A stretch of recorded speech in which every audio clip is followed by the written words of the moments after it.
Bienvenue sur Bible 365.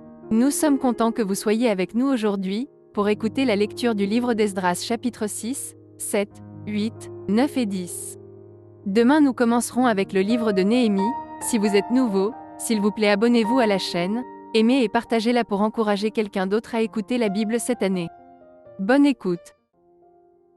Esdras, chapitre 6. Alors le roi Darius donna ordre de faire des recherches dans la maison des archives où l'on déposait les trésors à Babylone. Et l'on trouva à Achmeta, capitale de la province de Médie, un rouleau sur lequel était écrit le mémoire suivant.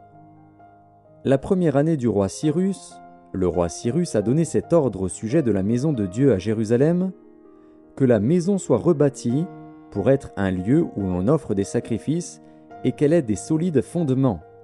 Elle aura 60 coudées de hauteur, 60 coudées de largeur, 3 rangées de pierres de taille et 1 rangée de bois neuf.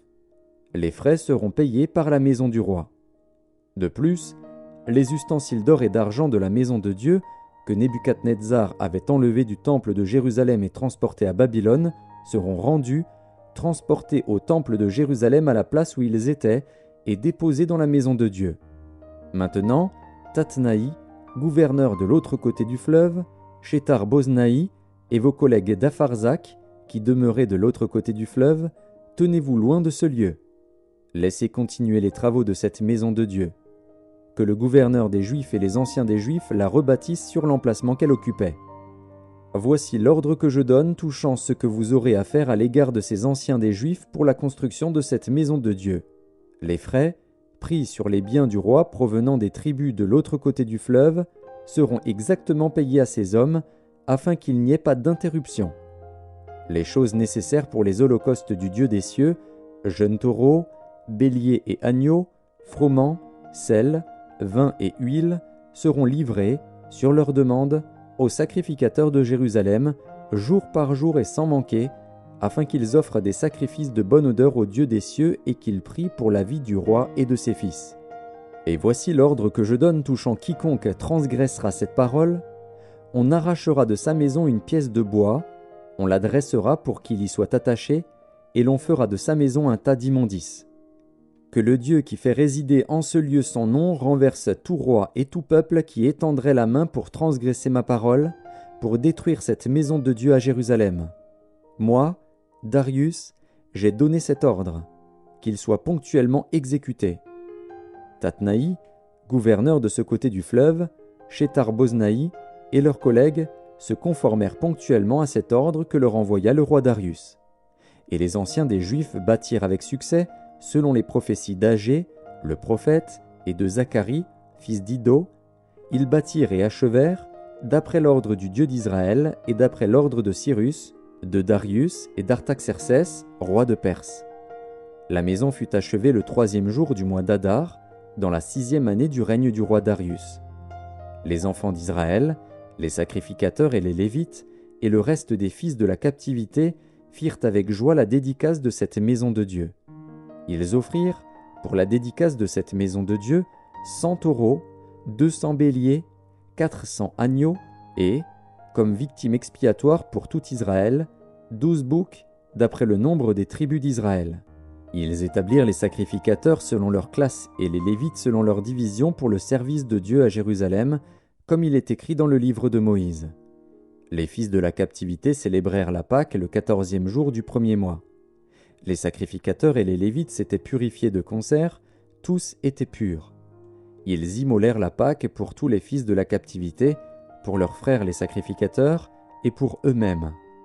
Les enfants d'Israël revenus de la captivité mangèrent la Pâque, avec tous ceux qui s'étaient éloignés de l'impureté des nations du pays et qui se joignirent à eux pour chercher l'Éternel, le Dieu d'Israël. Ils célébrèrent avec joie pendant 7 jours la fête des pains sans levain, car l'Éternel les avait réjouis en disposant le roi d'Assyrie à les soutenir dans l'œuvre de la maison de Dieu, du Dieu d'Israël. Esdras, chapitre 7. Après ces choses, sous le règne d'Artaxercès, roi de Perse, vint Esdras, fils de Séraja, fils d'Azaria, fils de Hilkija, fils de Shalom, fils de Tsadok, fils d'Akitub, fils d'Amaria, fils d'Azaria, fils de Merajot, fils de Zérakja, fils d'Uzi, fils de Buki, fils d'Abishua, fils de Phiné, fils d'Éléazar, fils d'Aaron, le souverain sacrificateur. Cet Esdras vint de Babylone. C'était un scribe versé dans la loi de Moïse, donné par l'Éternel, le Dieu d'Israël. Et comme la main de l'Éternel, son Dieu, était sur lui, le roi lui accorda tout ce qu'il avait demandé. Plusieurs des enfants d'Israël, des sacrificateurs et des Lévites, des chantres, des portiers et des Néthiniens, vinrent aussi à Jérusalem la 7e année du roi Artaxercès. Esdras arriva à Jérusalem au 5e mois de la 7e année du roi. Il était parti de Babylone le 1er jour du 1er mois, et il arriva à Jérusalem le 1er jour du 5e mois, la bonne main de son Dieu étant sur lui. Car Esdras avait appliqué son cœur à étudier et à mettre en pratique la loi de l'Éternel, et à enseigner au milieu d'Israël les lois et les ordonnances. Voici la copie de la lettre donnée par le roi Artaxercès à Esdras, sacrificateur et scribe, enseignant les commandements et les lois de l'Éternel concernant Israël. Artaxercès, roi des rois, à Esdras, sacrificateur et scribe, versé dans la loi du Dieu des cieux, etc. J'ai donné ordre de laisser aller tous ceux du peuple d'Israël, de ses sacrificateurs et de ses Lévites, qui se trouvent dans mon royaume et qui sont disposés à partir avec toi pour Jérusalem.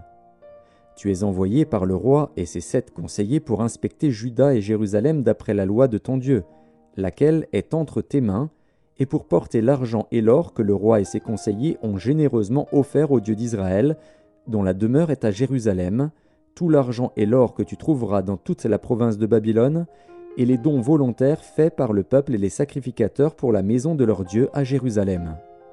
En conséquence, tu auras soin d'acheter avec cet argent des taureaux, des béliers, des agneaux, et ce qui est nécessaire pour les offrandes et les libations, et tu les offriras sur l'autel de la maison de votre Dieu à Jérusalem. Vous ferez avec le reste de l'argent et de l'or ce que vous jugerez bon de faire, toi et tes frères, en vous conformant à la volonté de votre Dieu. Dépose devant le Dieu de Jérusalem les ustensiles qui te sont remis pour le service de la maison de ton Dieu. Tu tireras de la maison des trésors du roi ce qu'il faudra pour les autres dépenses que tu auras à faire concernant la maison de ton Dieu. Moi, le roi Artaxercès, je donne l'ordre à tous les trésoriers de l'autre côté du fleuve de livrer exactement à Esdras, sacrificateur et scribe, versé dans la loi du Dieu des cieux, tout ce qu'il vous demandera, jusqu'à 100 talents d'argent, 100 corps de froment, 100 battes de vin, 100 battes d'huile et du sel à discrétion.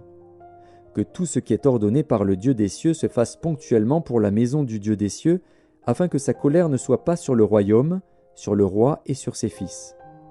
Nous vous faisons savoir qu'il ne peut être levé ni tribut, ni impôt, ni droit de passage sur aucun des sacrificateurs, des Lévites, des chantres, des portiers, des Néthiniens et des serviteurs de cette maison de Dieu. Et toi, Esdras, selon la sagesse de Dieu que tu possèdes, établis des juges et des magistrats qui rendent la justice à tout le peuple de l'autre côté du fleuve, à tous ceux qui connaissent les lois de ton Dieu, et fais-les connaître à ceux qui ne le connaissent pas. Quiconque n'observera pas ponctuellement la loi de ton Dieu et la loi du roi sera condamné à la mort, au bannissement, à une amende ou à la prison. Béni soit l'Éternel, le Dieu de nos pères, qui a disposé le cœur du roi à glorifier ainsi la maison de l'Éternel à Jérusalem, et qui m'a rendu l'objet de la bienveillance du roi, de ses conseillers et de tous ses puissants chefs. Fortifié par la main de l'Éternel, mon Dieu, qui était sur moi, j'ai rassemblé les chefs d'Israël, afin qu'ils partissent avec moi. Esdras, chapitre 8.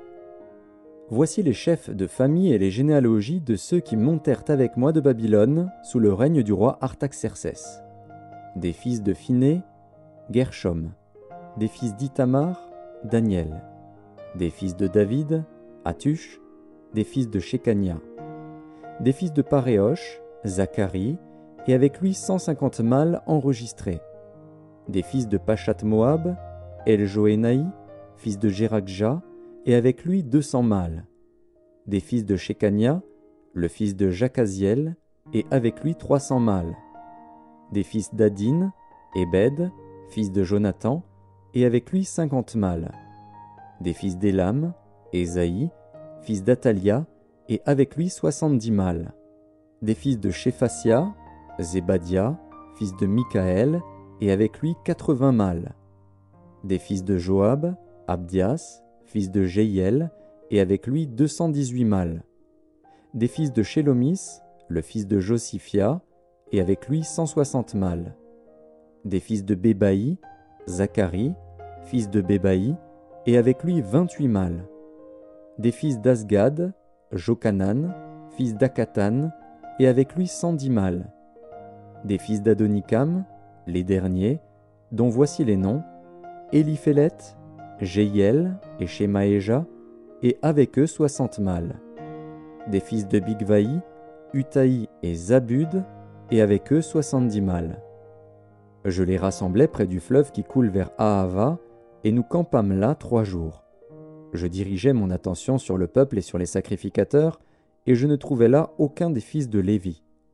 Alors je fis appeler les chefs Éliézer, Ariel, Shemaéja, Elnathan, Jarib, Elnathan, Nathan, Zacharie et Meshulam, et les docteurs Jojarib et Elnathan. Je les envoyai vers le chef Iddo, demeurant à Casifia, et je mis dans leur bouche ce qu'ils devaient dire à Iddo et à ses frères les Nétiniens qui étaient à Casifia, afin qu'ils nous amenassent des serviteurs pour la maison de notre Dieu. Et, comme la bonne main de notre Dieu était sur nous, ils nous amenèrent Chérébia, homme de sens, d'entre les fils de Makli, fils de Lévi, fils d'Israël, et avec lui ses fils et ses frères, au nombre de 18. Achabia, et avec lui Ésaïe, d'entre les fils de Mérari, ses frères et leurs fils, au nombre de 20. Et d'entre les Nétiniens, que David et les chefs avaient mis au service des Lévites, 220 Nétiniens, tous désignés par leur nom. Là, près du fleuve d'Ahava, je publiai un jeûne d'humiliation devant notre Dieu, afin d'implorer de lui un heureux voyage pour nous, pour nos enfants et pour tout ce qui nous appartenait. J'aurais eu honte de demander au roi une escorte et des cavaliers pour nous protéger contre l'ennemi pendant la route, car nous avions dit au roi, « La main de notre Dieu est pour leur bien sur tous ceux qui le cherchent, mais sa force et sa colère sont sur tous ceux qui l'abandonnent. » C'est à cause de cela que nous jeûnâmes et que nous invoquâmes notre Dieu, et il nous exauça. Je choisis 12 chefs des sacrificateurs, Chérébia, Achabia et 10 de leurs frères. Je pesai devant eux l'argent, l'or et les ustensiles donnés en offrande pour la maison de notre Dieu par le roi, ses conseillers et ses chefs, et par tous ceux d'Israël qu'on avait trouvés. Je remis entre leurs mains 650 talents d'argent, des ustensiles d'argent pour 100 talents, 100 talents d'or, 20 coupes d'or valant 1000 darics, et 2 vases d'un bel airain poli, aussi précieux que l'or. Puis je leur dis, « Vous êtes consacrés à l'Éternel. Ces ustensiles sont des choses saintes, et cet argent et cet or sont une offrande volontaire à l'Éternel, le Dieu de vos pères. Soyez vigilants, et prenez cela sous votre garde, jusqu'à ce que vous le pesiez devant les chefs des sacrificateurs et les Lévites, et devant les chefs de famille d'Israël, à Jérusalem, dans les chambres de la maison de l'Éternel. » Et les sacrificateurs et les Lévites reçurent au poids l'argent, l'or et les ustensiles, pour les porter à Jérusalem, dans la maison de notre Dieu. Nous partîmes du fleuve d'Ahava pour nous rendre à Jérusalem le 12e jour du 1er mois. La main de notre Dieu fut sur nous et nous préserva des attaques de l'ennemi et de toute embûche pendant la route. Nous arrivâmes à Jérusalem et nous nous y reposâmes 3 jours. Le 4e jour, nous pesâmes dans la maison de notre Dieu l'argent, l'or et les ustensiles que nous remîmes à Mérémoth, fils d'Uri, le sacrificateur.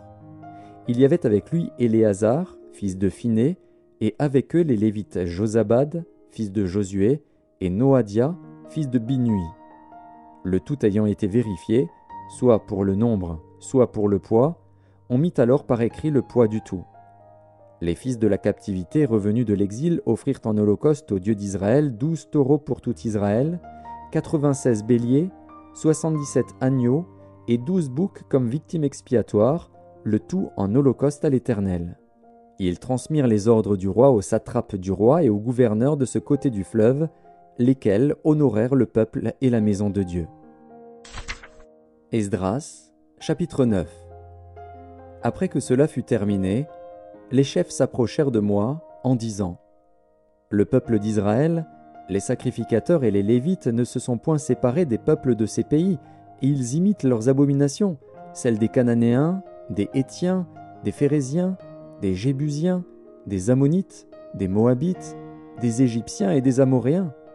Car ils ont pris de leurs filles pour eux et pour leurs fils, et ont mêlé la race sainte avec les peuples de ces pays. Et les chefs et les magistrats ont été les premiers à commettre ce péché. Lorsque j'entendis cela, je déchirai mes vêtements et mon manteau, je m'arrachai les cheveux de la tête et les poils de la barbe, et je m'assis désolé. Auprès de moi s'assemblèrent tous ceux que faisaient trembler les paroles du Dieu d'Israël à cause du péché des fils de la captivité. Et moi, je restai assis et désolé jusqu'à l'offrande du soir. Puis, au moment de l'offrande du soir, je me levai du sein de mon humiliation, avec mes vêtements et mon manteau déchirés. Je tombai à genoux, j'étendis les mains vers l'Éternel, mon Dieu.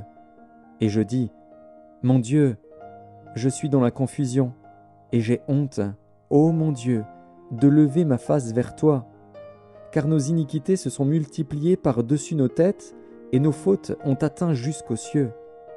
Depuis les jours de nos pères, nous avons été grandement coupables jusqu'à ce jour, et c'est à cause de nos iniquités que nous avons été livrés, nous, nos rois et nos sacrificateurs, aux mains des rois étrangers, à l'épée, à la captivité, au pillage et à la honte qui couvre aujourd'hui notre visage. Et cependant l'Éternel, notre Dieu, vient de nous faire grâce en nous laissant quelques réchappés et en nous accordant un abri dans son saint lieu, afin d'éclaircir nos yeux et de nous donner un peu de vie au milieu de notre servitude. Car nous sommes esclaves, mais Dieu ne nous a pas abandonnés dans notre servitude. Il nous a rendus les objets de la bienveillance des rois de Perse, pour nous conserver la vie afin que nous puissions bâtir la maison de notre Dieu et en relever les ruines, et pour nous donner une retraite en Juda et à Jérusalem. Maintenant, que dirons-nous après cela, ô notre Dieu ? Car nous avons abandonné tes commandements, que tu nous avais prescrits par tes serviteurs les prophètes, en disant : Le pays dans lequel vous entrez pour le posséder est un pays souillé par les impuretés des peuples de ces contrées, par les abominations dont ils l'ont rempli d'un bout à l'autre avec leurs impuretés. Ne donnez donc point vos filles à leurs fils, et ne prenez point leurs filles pour vos fils, et n'ayez jamais souci ni de leur prospérité ni de leur bien-être, et ainsi vous deviendrez forts. Vous mangerez les meilleures productions du pays, et vous le laisserez pour toujours en héritage à vos fils. Après tout ce qui nous est arrivé à cause des mauvaises actions et des grandes fautes que nous avons commises, quoique tu ne nous aies pas, ô notre Dieu, punis en proportion de nos iniquités, et maintenant que tu nous as conservé ces réchappés, recommencerions-nous à violer tes commandements et à nous allier avec ces peuples abominables ? Ta colère n'éclaterait-elle pas encore contre nous jusqu'à nous détruire, sans laisser ni reste ni réchappé ? Éternel, Dieu d'Israël, tu es juste, car nous sommes aujourd'hui un reste de réchappés. Nous voici devant toi comme des coupables, et nous ne saurions ainsi subsister devant ta face. Esdras, chapitre 10.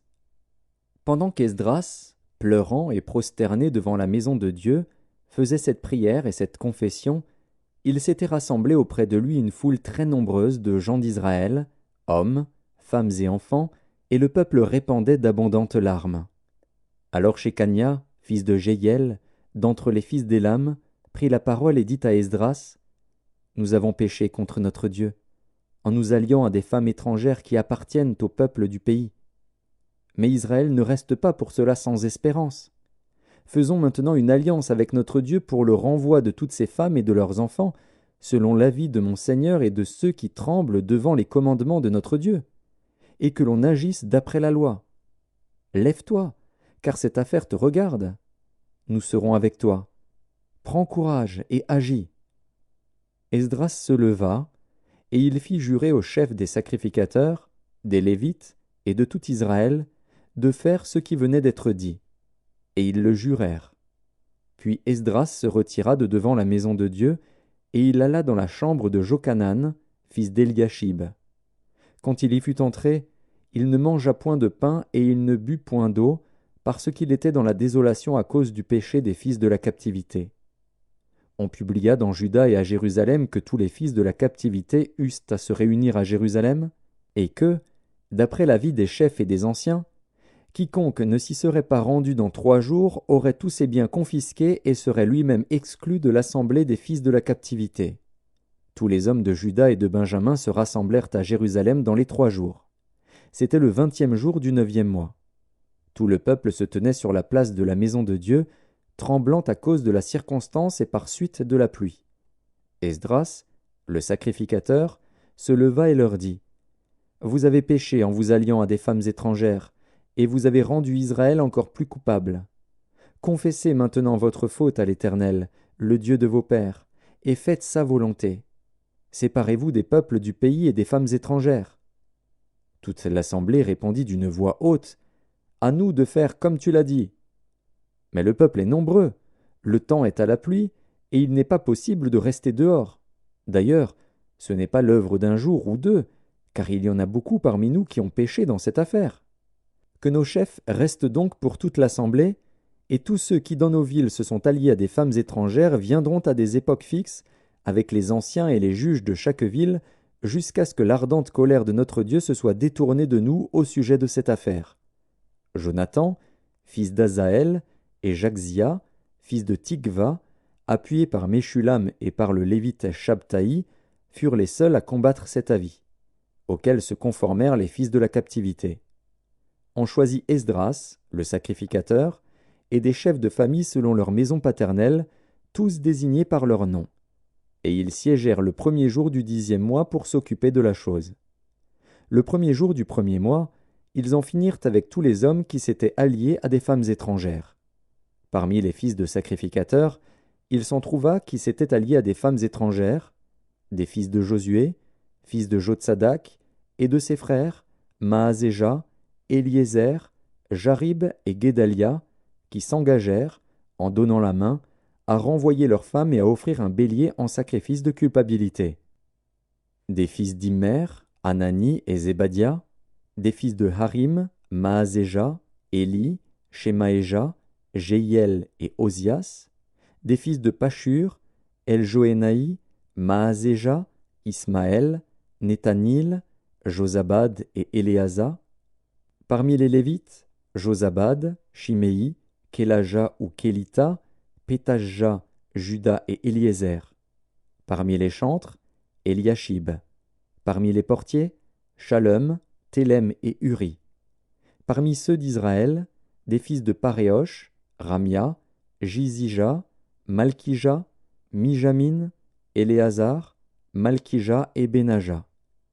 Des fils d'Élam, Matania, Zacharie, Jéiel, Abdi, Jérémoth et Éli. Des fils de Tzatu, Eljoénaï, Eliashib, Matania, Jérémoth, Zabad et Aziza. Des fils de Bébaï, Jokanan, Hanania, Zabaï et Atlaï. Des fils de Bani, Meshulam, Maluk, Adaja, Jashub, Shial et Ramoth. Des fils de Pachat Moab, Adna, Kelal, Benaja, Maazéja, Matania, Betsalil, Binui et Manassé. Des fils de Harim, Éliézer, Jishija, Malkija, Shemaéja, Siméon, Benjamin, Maluk et Shemaria. Des fils de Hashum, Matnaï, Matata, Zabad, Éliphélet, Jérémaï, Manassé et Shiméi.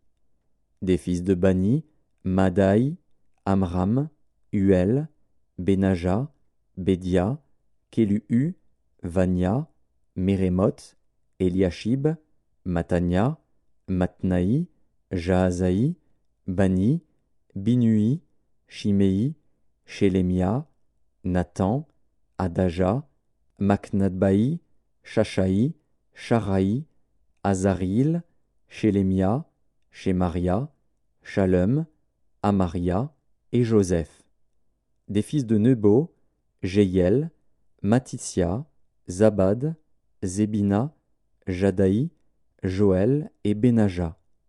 Tout cela avait pris des femmes étrangères, et plusieurs en avaient eu des enfants.